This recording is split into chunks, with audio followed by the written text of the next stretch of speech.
మనము గుత్తొంకాయ ఫ్రై ఎలా చేసుకోవాలో ఈరోజు చూద్దాం అనమాట. వాటి కోసము గుత్తొంకాయలు తీసుకుంటున్నాను, ఉల్లిపాయలు తీసుకుంటున్నాను, ఒక 3 టమాటాలు, పచ్చిమిరకాయలు. వాటి కోసము కరివేపాకు, పోపు దినుసులు, పసుపు, ఉప్పు, అల్లం వెల్లుల్లి పేస్టు, కొత్తిమీర, కారము, ధనియాల పౌడరు, గరం మసాలా. వీటితో మనం ఇప్పుడు గుత్తి వంకాయల కర్రీ ఎలా చేయాలో చూద్దాం. చాలా బాగుంటుంది. మనము ఇప్పుడు ఉల్లిపాయలు, పచ్చిమిరకాయలు, టమాటాలు, అల్లం వెల్లుల్లి పేస్టు, కొత్తిమీర కూడా నేను చక్కగా ఉప్పు, కారం అవన్నీ వేసి పేస్ట్ చేస్తాను అనమాట. మనం రెడీ ఎలా చేద్దాం చూద్దాం. చాలా బాగుంటుంది. ఓకేనా? Okay okay. ఇప్పుడు మనము గుత్తి వంకాయ ఫ్రైకి పేస్ట్ చేయాలనుకున్నాం కదా, దానికోసము ఉల్లిపాయలు తీసుకుంటున్నాను. ఉల్లిపాయలు, పచ్చిమిరపకాయ, టమాటాలు, ఇందులోనే కారం, గరం మసాలా పౌడరు, ఉప్పు, అల్లం వెల్లుల్లి పేస్టు, ధనియాల పౌడరు, కొత్తిమీర, కొంచెం వాటర్ వేసి మిక్సీ చేసుకుందాం.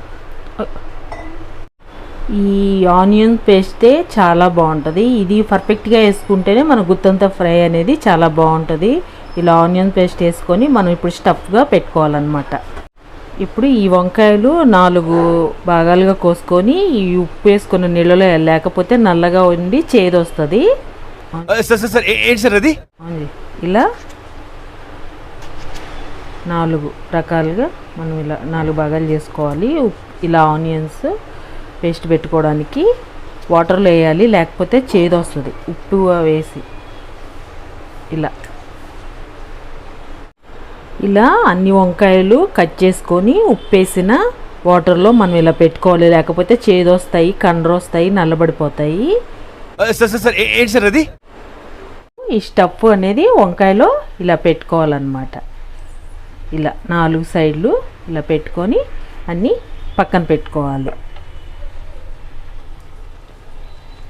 అన్ని వంకాయల్లో ఇలా స్టప్పుడు పెట్టుకొని మనం పక్కన పెట్టుకొని ఇప్పుడు కళాయిలో ఆయిల్ వేసుకొని ఫ్రై చేసుకుందాం. కళాయిలో ఇలా ఫ్రై కదా, ఆయిల్ కొంచెం ఎక్కువ వేయాలి, లేకపోతే పేస్ట్ అనేది యాగదు. కొంచెం నేను ఆయిల్ తక్కువే వాడతాను, కానీ ఇందులో మాత్రం కొంచెం ఎక్కువే వాడదాం. ఇప్పుడు పోపు దినుసులు వేసి కొంచెం దూరగా ఎంచాలి. ఇప్పుడు పేస్ట్ వేద్దాం. స్టప్పు పెట్టిన తర్వాత ఇందాక మనం స్టప్లో పెట్టాం కదా, మిగిలిపోయినది ఇందులో వేయాలి. పసుపు, కరివేపాకు. ఇలా ఇది దోరగా వేగే వరకు మనము దీన్ని ఫ్రై చేసుకోవాలి. Hi friends, welcome to my channel. నా ఛానల్కి ఫస్ట్ టైం కనుక వస్తే కనుక సబ్స్క్రైబ్ చేసుకోండి, ఒక లైక్ చేయండి, కామెంట్ చేయండి. ఓకేనా? ఎంకరేజ్ చేయండి ఫ్రెండ్స్. మీకు ఈ కర్రీ నచ్చితే కామెంట్ ఖచ్చితంగా పెట్టండి. ఇది బాగా దూరగా ఎగిన తర్వాత మనం ఇలా స్టఫ్గా పెట్టుకుని అన్నీ చక్కగా ఇందులో యాడ్ చేసుకుందాము. ఇలా ఆయిల్ దగ్గరికి వచ్చేసింది కదా మనకి ఆనియన్స్ది. ఇందులో మనము ఇలా స్టఫ్ పెట్టుకున్నవి ఇందులో వేసుకుందాము.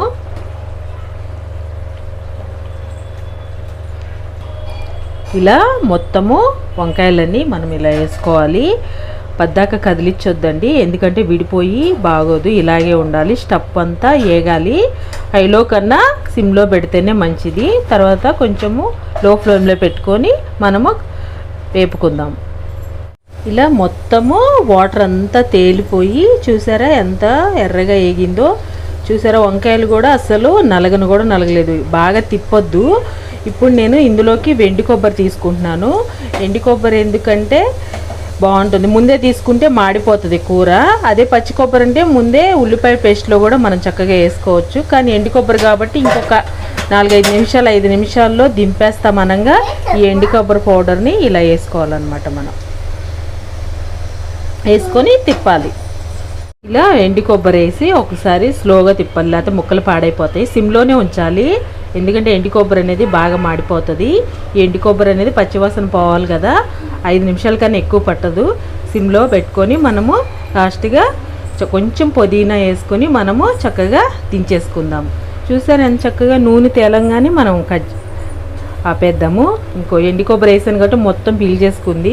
ఇప్పుడు అది పచ్చివాసన పోతే ఆ నూనె అనేది పైకి వస్తుంది. అప్పటి వరకు సిమ్లో పెట్టుకుందాం.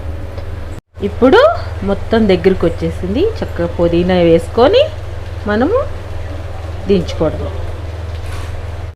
చక్కగా ఫ్రై చూసారా ఎంత చక్కగా బాగుందో. ఇది మనకి వంకాయ ఫ్రై అన్నమాట. వేడి వేడి అన్నంలో తింటే చాలా బాగుంటుంది. ప్లీజ్ లైక్ చేయండి. ఎవరైనా సబ్స్క్రైబ్ చేసుకోకపోతే చేసుకోండి. కామెంట్ చేయండి తెలిసినా కూడా. ఓకేనా? Thank you friends. బాయ్.